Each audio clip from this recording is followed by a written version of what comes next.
Turabaramukije mwese bakunzi b'ikiganiro haracariho ivyizigiro.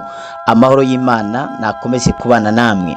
Tugiye kuvugana ibintu 10 biba mu buzima bw'umuntu bikazomwemeza kazoba umuntu akomeye. Ibintu 10 bikunze kuba ku bantu, ariko ivyo bintu bikaba bigaragaza ko uwo muntu azaba umuntu adasanzwe. Ibintu 10 biba mu buzima bw'umuntu, ariko ivyo bimenyetso 10 bikaba bigaragaza umuntu azaba umuntu akomeye, azavamo ikintu gikomeye, agakora ibintu bikomeye mw'isi. Ikintu ca mbere, igihe ugwanywa cyane, igihe ugira intambara nyinshi cyane mu buzima. Mu gihe mu buzima bwawe ukunda kugira ibibazo, ikintu ukoze cyose kikagira intambara, ivyo uri kurakora byose ntibishimwe na bose, hakabaho akagwi kaba bigwanya, kenshi umuntu mwenuyo abazovamo ikintu gikomeye cyane. Akarorero, turafise uwitwaga Yosefu kugira ngo abe umutware yatangiye kugwanywa nabo bivukana. Yagize intambara zitandukanye, azigira mu kazi, ahura n'ibigeragezo bitandukanye, ibibazo bitandukanye ivyo kumukururira mu vyaha, mu ngeso zitandukanye. Ariko Yosefu yirinda kugwa muri iyo mitego yose, aramiriza kuco yavuganye n'Imana, aramiriza mu gakiza cyangwa mu kugororoka, biza kurangira abaye umutware w'igihugu ca Egiputa. Turafise uwitwa Dawidi, yatangiye ari umwungere w'intama, agira ibibazo bitandukanye mu bwungere bwiwe, agategwa n'igikoko citwa idubu. Cyo ni igikoko gikomeye cyane mu bikoko vyo mw'ishamba. Agategwa n'ikindi gikoko citwa intare, cyo naco ni igikoko gikomeye mu bikoko vyo mw'ishamba, ariko yahangana navyo, akagwana navyo. Yamara ivyo bihe yariko aracamwo vyariko biramutegurira kuzaba umwami. Yagwanije umugabo yitwa Goliyati, yakuriye ku rugamba w'ingwanyi akomeye. Ivyo vyose vyari ibibazo yagiye acamwo, vyagaragaza yuko yonabipfiramwo, ariko vyariko bimutegurira kuzaba umuntu akomeye. Ubu nyene Dawidi yaratutswe, atukwa cyane ibitutsi biteye isoni, ariko kandi ntabwo yigeze yishurana n'abamutuka. Ariko igihe carageze aba umwami wa Isirayeli. Uyu mugabo nyene Dawidi yarankwa, akankwa na famiye. Bene wabo baramwankaga, babona umengo nta kintu azavamo, ndetse na se wiwe yabona umengo nta n'ikintu azimarira, nta n'ico azavamo. Yamubara nk'umuntu atahari, ariko uwo nyene baharura nk'umuntu atahari, Imana yo mw'ijuru yari imufiseho umugambi ukomeye cyane wo kuzatwara igihugu. Nimba uri kuraca mu ntambara, nimba uri kuraca mu bintu bikomeye, ntucike intege, ramiriza. Burya ufise inyenyeri yo gukomera, ufise inyenyeri yo kuzaca mu bintu bikomeye. Abantu bazakomera bagaragara bakiri batoya. Turabona Mose ingene yagwanijwe akiri umwana mwivuka rye, ariko Mose yagiye kuba umwungere, umurongozi w'Abisirayeli, abavana mu buja abajana muri Kanani. Turabona umugabo yitwa Yesu, yagize intambara akiri umwana. Abandi bana bose bavukiye mu kigero kimwe, bose barishwe, ariko ararokoka nk'uko na Mose yarokotse mu gihe Farawo atanze itegeko ryo kwicwa kw'abana. Yesu nawe ararokoka. Turabona Yesu intambara yagize ubwo yagurishwa n'uwitwaga umwigishwa wiwe, aramugurisha. Aba niwe umwemukira, aba niwe umugambanira. Yosefu yanyuze mu bihe bikomeye, nk'uko Yesu nawe yanyuze mu bihe bikomeye, agurishwa n'uwo bagendanye. Yosefu nawe yagurishijwe na mwene wabo. Yesu agurishwa n'intumwa, n'umwigishwa yatoranije amwiyegereza ruhande, anamugira umukuru w'ikigega, ariko abirengaho agurisha Yesu. Yesu agira intambara. Birivuga ngo iki? Ngivyo vyatumye rero ivyo bibazo yanyuzemo vyatumye ahabwa izina riri hejuru y'amazina yose, aho indimi zo mw'ijuru, mw'isi n'ikuzimu zizafukama zigatura ko Yesu ari uhoraho. Ivyo bigahesha Imana Data wa twese icyubahiro. Abantu bazavamo ikintu gikomeye baragira intambara. Abantu barakwanka nta mpamvu n'imwe, nta kibi wabakoreye, ariko abantu bakakwanka. Ukagira ibibazo muri famiye bakaguherereza inyuma kubera nta kintu ufise, yamara uwo muri gushira inyuma uwo ni wazakiza iyo famiye. Umuntu wese afise inyenyeri aragwanywa. Yesu inyenyeri we yagaragaye mbere. Uko niko abarozi baraba mu kirere mw'isi y'imwemu bakabona inyenyeri z'abantu bazaba abantu bakomeye.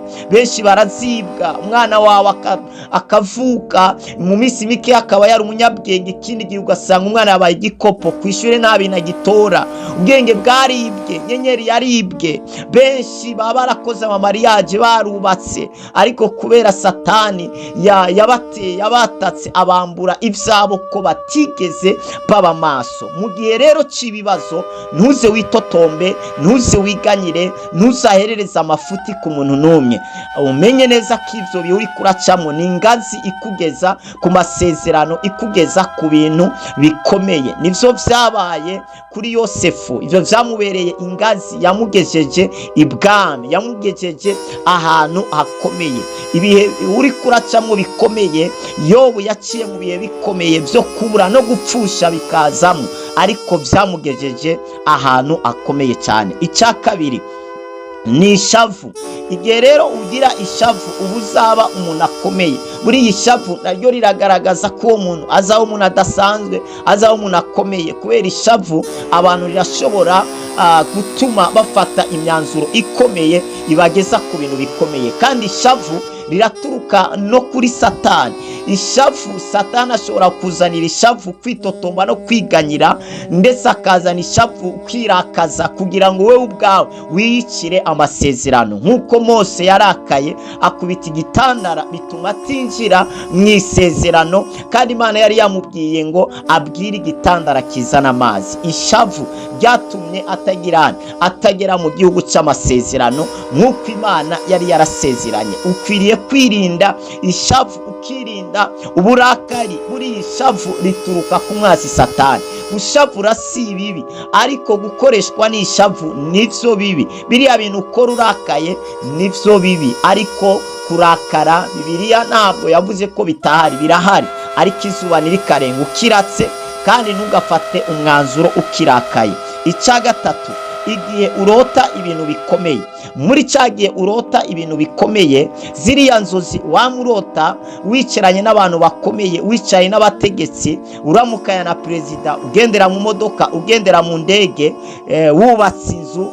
Ziriya ndoto ntabwo ari fa gusa, ziriya ndoto zirafite icyo zisigura in spirit. Nizigaragaza ko wewe uzaba umuntu adasanzwe, uzaba umuntu akomeye agakiza famiye. Yosefu imbere yuko aba umutware yamanjije kubirota, yamanjije kuronka inzozi, yamanjije kuronka iyerekwa ahantu utarabona ntuzahagera. Yosefu yamanjije kubona imiganda ya bene se imwunamira, inyenyeri z'ubukwezi bimwunamira. Ibyo byose bari abantu bakomeye bo muri kino gihugu, nabo muri famiye, nabo mu isi, bategerezwa kuza bagaca bugufi munsi ya Yosefu.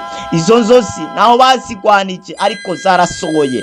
Ni ukuvuga ngo igihe rero utagira intambara mu buzima, nta sezerano, nta yerekwa, nta nyenyeri yo kujya imbere uba ufise. Ariko igihe cyose ufise indoto utegerezwa kugira intambara. Yosefu indoto yahuye nazo, nabagwanya intambara yahuye nazo Yosefu zagwanywa indoto yari yararose. Intambara, ibibazo uri kuracamwo nibigwanya inzozi wagize, iyerekwa wagize, indoto wagize, kugira ngo nizizabe impamo, nizizasohore. Ariko nimba warigeze kurota uharura amafaranga menshi, ukarota wurira indege, ukarota ukora ibintu bikomeye, uhura n'abantu bakomeye, icyo ni ikimenyetso kigaragaza ko wewe utazaba umuntu wo hasi, ariko uzaba umuntu wo hejuru. Izo nzozi ntuzikinishe, izo nzozi zibere maso, zisengeremo, zikoreremo, kandi izo nzozi nizikugaragaza ko uzaba umuntu adasanzwe. Izo ntambara rero kurahura nazo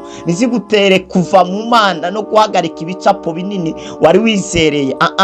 Komeza pambana, uzagera ku kintu gikomeye cyane. Icya kane, kuba umugwaneza. Kuba umugwaneza kunezererwa imigisha y'abandi. Igihe rero muri wewe uri umugwaneza, umuntu yateye imbere nta shavu nta mubabaro wigera ugira, abantu bagendeye mu modoka nziza ukuva umengo birasanzwe, umuntu yaguze imodoka yubatse etaje yagiye hanze kumva umengo si ibintu vyatanje, nawe wabibamwo wenda igihe runaka nawe ubwo buzima uzabwisanga mukamva umengo ubwo buzima ni sawa, ni byiza, ukabunezererwa ukanezererwa n'ababurimwo, ntubimvire ifuwe canke ishari, kumva nyene uraryohewe kuba naka yateye imbere. Nico ni ikimenyetso kigaragaza ko wewe uzaba umuntu akomeye. Imana iguha umugisha. Icya gatandatu, kugira ivyiyumviro vyo hejuru. Igihe ugira ivyumviro vyo hejuru cyane, ibitekerezo vyawe bikaba bimatanye n'ubuzima bwo muri kazoza, wiprojetamo muri kazoza, uzaba umuntu akomeye. Kubera umuenjeniyeri mbere yuko yubaka inzu amaza kuyicapa ku rupapuro, akiyumvira kwa buri kimwe kizakora iyo nzu kugira ngo ntazamaramarire kuri tere. Igicapo kitaraza muri wewe ntabwo uzakivyara. Mbere yuko Imana ibwira Aburahamu ati nzaguha hariya na hariya na hariya, yamanjije kumubwira ngo manzi uharebe, nuhabona aho uzabona hose nzahaha uruvyaro rwawe. Ibintu utarabona ntuzobigeramwo, n'abana bawe ntibazabigeramo. Ni wewe ukwiriye kumanza kubona kure, ivyumviro vyawe bikaguka. Imana ni alasuvare. Niyo mpamvu Imana yamanjije kwicarika Abisirayeli ibabwira ivyo igiye gukora mu buzima bwabo. Ibabwira ati muri mu buja, ariko igihugu mbajanyemo muzaba abami, muzaba abantu batwara, muzashikira mu mazu yubatse, muzashika muganza. Aya mahanga mwakoreye azaza kubasaba ivyo kurya.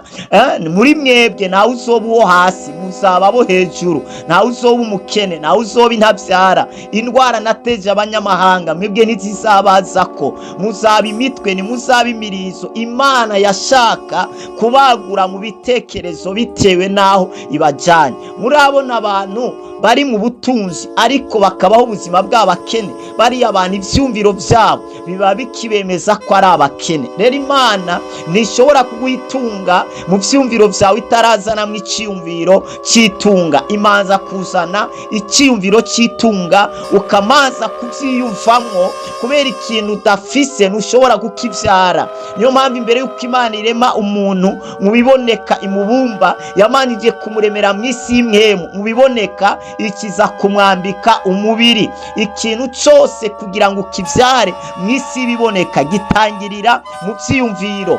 Ijambo ry'Imana ritubwira ngo uko umuntu yumvira ko ari niko aba ameze. Wiyumvira ko umukene uzabyara ubukene, wiyumvira ko umutunzi uzabyara ubutunzi. Abantu bafite ivyumviro by'ubutunzi barahindura intambuko, bagahindura imvugo, indabo n'ivyo kurya. Rimwe na rimwe bakagenda no mu hoteli zizimvye bakijomba akantu gakomeye, bicaye bageresa akaguru ku kandi. Rimwe na rimwe akiyambika akantu k'icubahiro, rimwe na rimwe agatambuka intambuko z'icubahiro z'abantu bakomeye. Ni ukuvuga ngo ariko yitoza ubuzima bwo muri kazoza. Yakugira rero ivyumviro vyo hejuru bitamatanye n'ubuzima urimo, ariko imatanye n'ubuzima bukomeye bwo muri kazoza. Iyo ufise izo vyumviro bikomeye ubu uzaba umuntu akomeye. Icya karindwi reka nyarutse, ni ugukora cyane. Nubona umuntu akora cyane umenye ko uwo muntu atarambirwa mu kazi,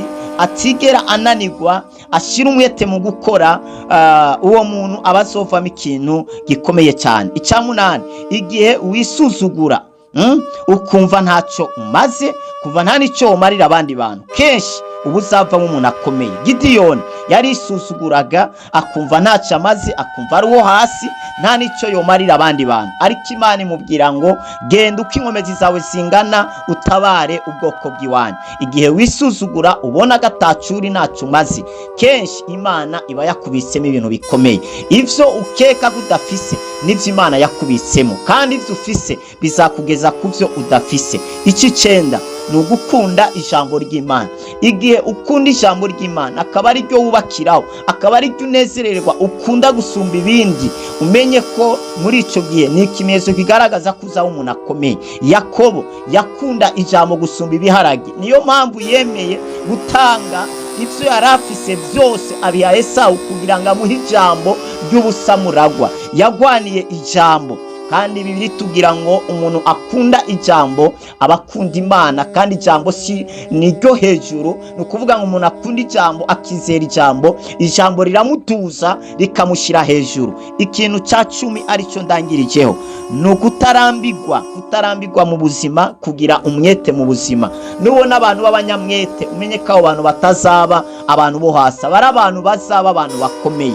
Bibiri tubwira mu Migani, ni ijambo umunyabwenge yavuze, aravuga ati nubona umuntu w'umunyamwete mu vyo akora umenye ko uwo muntu atazakorera abanyarucari, azakorera abami. Umuntu afise umwete mu bintu ariko arakora ntabwo abazaba umuntu asanzwe, abazaba umwami canke agakorera abami, cyangwa agakorana n'abami, agakorana n'abantu b'icubahiro. Mwarahezegiwe cyane. Ibyo ni ibintu 10 nibikubaho umenye ko uzabura umuntu akomeye. Nimba harimo kimwe kiriko gikubaho canke 2 canke byose, menya ngo uri umuntu adasanzwe. Tangira ube maso, ntusubire gucika intege no gutakaza ivyizigiro. Rema mu mutima, uri umuntu adasanzwe, uzavamo ikintu kidasanzwe. Warahezagiwe. Wifuza gusengerwa, ufise umutwaro, ufise ikibazo, wifuza gutubaza, WhatsApp yacu ni +257 65 177 339.